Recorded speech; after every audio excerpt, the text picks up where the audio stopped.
last time you were here, last time we talked, the war wasn't on in the Middle East. And you're Lebanese yourself, and your families are all in Beirut. And I want to know how you see the situation. And also, there's so much talk about the UN having failed politically to stop all kinds of things that are happening. I want to get your version of this whole thing. Tell me. Yes, I really think that the issue that if we did work, the UN was not here, we would have to reinvent it. I do believe in that because I don't see otherwise if there is no forum where some rules are applied to allow the small, the medium and the large size country, the south, the north, the east, the west, all those divides that we have been dealing with that makes the world so diverse, to have a platform where there can be exchange, where there can be minimal agreement, not to take the world into extremes.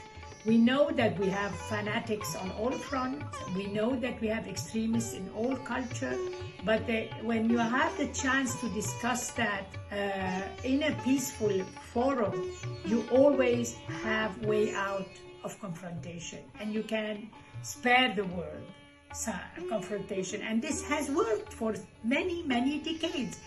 It has maybe weakened. Again, I go back to say, what is the reason of the weakness? Maybe the system itself, with the right for veto in the Security Council, has proven that it can become inefficient, so let's reform.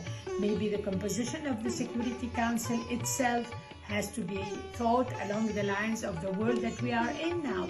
Let's discuss that, but let's not throw the baby with the water of the bath. There is a problem, but the baby has to be rescued because it is needed. But then what can the UN do if the governments don't listen, if the governments want to bypass the UN? It doesn't mean the UN has to close, but governments also have to, there's certain international rules. Well, I think we didn't have this challenging for the UN except from one or two big powers. And most of the others had respect for the multilateral and the rule of law. So the issue is more how we address those arrogant that are powerful and that have resources, and how can we change that? I think it's the people of these countries who have to see the benefit of staying part of the world family and not, going their own way to the extreme, because it will backfire. It will backfire also on them. Nobody will be safe. And so we hope for these kind of political changes that will bring back a different UN, learning from its weaknesses, learning from its mistake, but keep this forum alive. You're right. Nahla, so lovely to have you here. And I think initially I met you much later, because you and Shaukat have been working for a long time. And I used to always hear my Lebanese friend Nahla or Phyllis and Shaukat would be talking. And I said, who is this Nahla? For a long time that went on. But I really got to know you when I went to Morocco. And those almost 10 days, 11 days together in Morocco, you were just, such an impeccable host, patient, attention to detail. The holiday you gave us, we saw Morocco through your eyes, and we saw it at its best.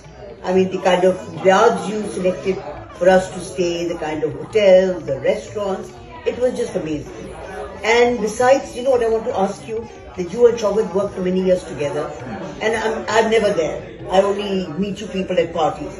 I'm always curious, after a 30-year relationship and 40-year relationship and working together, how has it survived? I'm always very curious about it.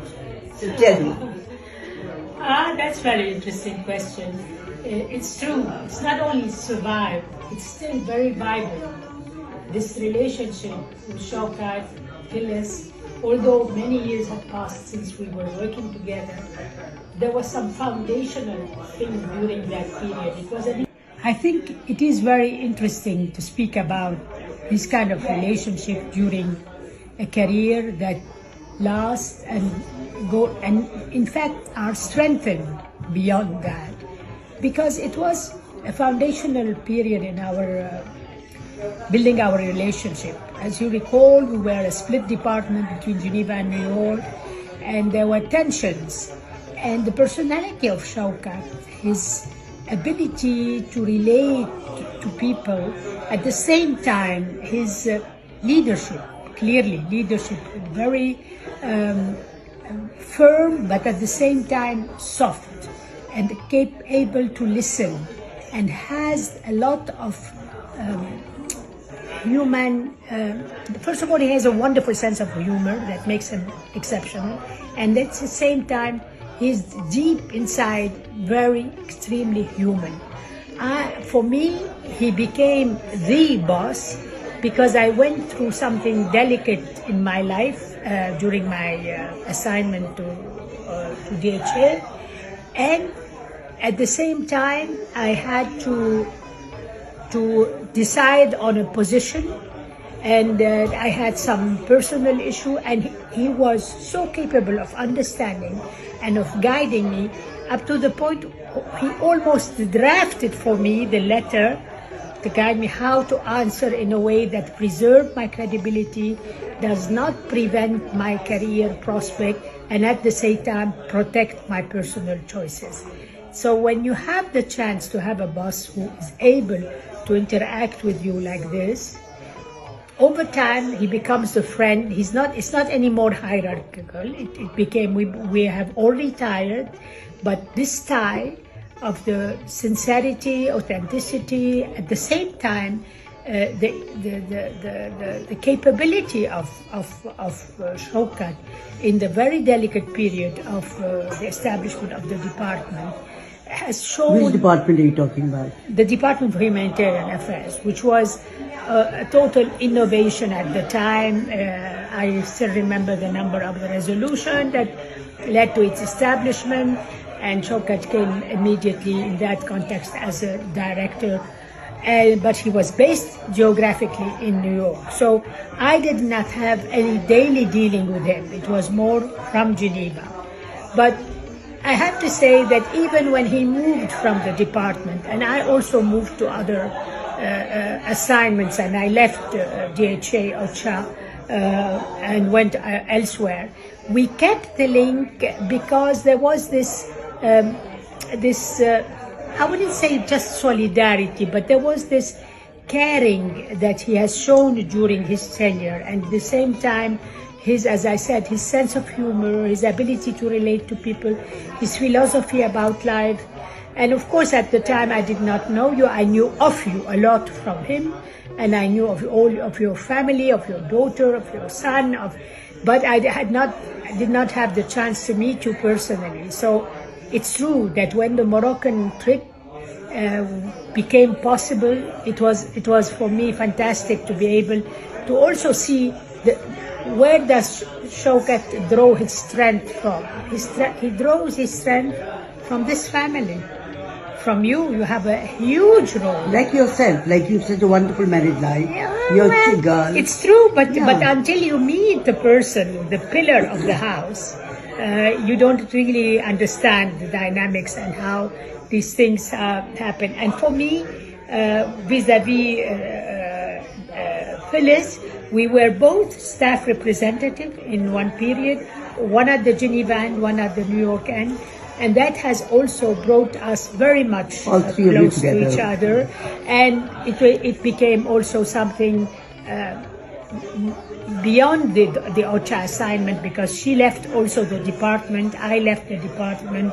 We went to different paths in our career, but we maintained, it was just a commitment we had. Each time she was in Geneva, or Shaukat was in Geneva for other activity, we would meet, we would go for dinner together, we would do things together. Every time I'm in New York, the same. So we maintained this relationship across Atlantic, and we are so proud of it. And to this day. We are so proud of it, yes. Because now we're asked. But also you and Shaukat have been very lucky to have always had something. Despite your retirement, you're always doing something, That's true. And it's amazing. Tell me about what you are doing. Well, And these are all your after retirement jobs. Yeah, Nahla after had been retirement. all the time winning elections Yeah. and coming to New York. I mean, That's true. she's a star. It's not that, but it's true what you It is. say. It is true. We are very lucky. When I came across him in the General Assembly Hall, it felt like it was yesterday. Now it's like more than 30 years. He was very active in his new capacity, and I was also giving a talk as an intervention of 3 minutes before the GA. So it's true that this is really a strength, and that I am trying to encourage Phyllis very much to also go back to do something like this, because it helps us, fight aging in a negative way. We are aging. There's no doubt. But it is happening when you have keeps you something. connected. It keeps connected. It gives a sense of purpose. Yes. And because you have always, if you have been a person in your life who wanted to do things with others, for others, you can't just all of a sudden, because it's retirement, stop doing it. But a lot of people have to do it because they don't get the jobs. They don't get the jobs, Yeah. but it's also how you project yourself. I think Shaukat projects himself for anyone, that he is able to solve problems. He is able to bring people together. He has all of these qualities. I did in Miss... And you did the same. You are, oh my God, you are something else. In this capacity now, it's true that I feel very, very lucky and blessed, because I just became chair of this committee, international expert. And what did you do? Well, as you know, it is a committee that is in charge of implementing the implementation of a convention that deals with discrimination against women, and it's a very tough task, but it's one of the rare human rights instruments that is dedicated to women. And so we do a lot of work with the state parties. We review with them their obligation. We try to render them accountable, and also this is why I was here in New York, because we were speaking about Beijing Plus 30. Remember that fantastic conference on women 30 years ago, and the promises of that plan of action. So yes, I'm really privileged, and I'm really happy to be able to continue. Yes. I mean, for years after your election, yes, every couple of years I hear Nahla's won it again, yes, won the election again. Wonderful. But this is Nahla. the last one this time. No. Will be the last don't one. say that. You never know. Yeah. But it's wonderful to see you, Phyllis, and Shaukat together. Yeah. You work together, and now you're going, continuing to age well together and enjoy seeing each other, enjoy each other's company. It's a blessing. Thank you, Marina. Thanks this house also that has welcomed us so many times and brought us together, and where many discussions, inflamed and less inflamed, happen. And I like the very wisdom of Shaukat when discussion become very passionate. He has this ability of depassionate debate, and he is always capable of seeing much further. I was very much an activist and an advocate, and he really showed me the importance of taking a little bit distance from the issue and not being completely drawn into them. It's not always easy, because my nature is like that. So I always try to apply his technique. Like I said, look at the thing, look at it from different angle, look at it from the angle that the other is looking at it, before you decide that this is right, this is the right way to go, because there are several right ways to go about same thing. And this is the genuine diplomat in its positive representation, not like now we use the word diplomat like we speak about almost anything. Anyhow, thank you again, and thank this house. Wonderful. And God bless you. And many more years together, hopefully, with help. I still hope that one day we'll come to Lebanon together. I but know, I don't know the when. Lebanese holiday that you had planned. Oh my God, it was a dream holiday. What you gave us in Morocco, I was dreaming about going to Lebanon. One day. Hopefully in this coming few years, situation will change. And then I will insist, no matter how old we are. No, we will. Okay. We will. Thank you, Nahla. Thank you.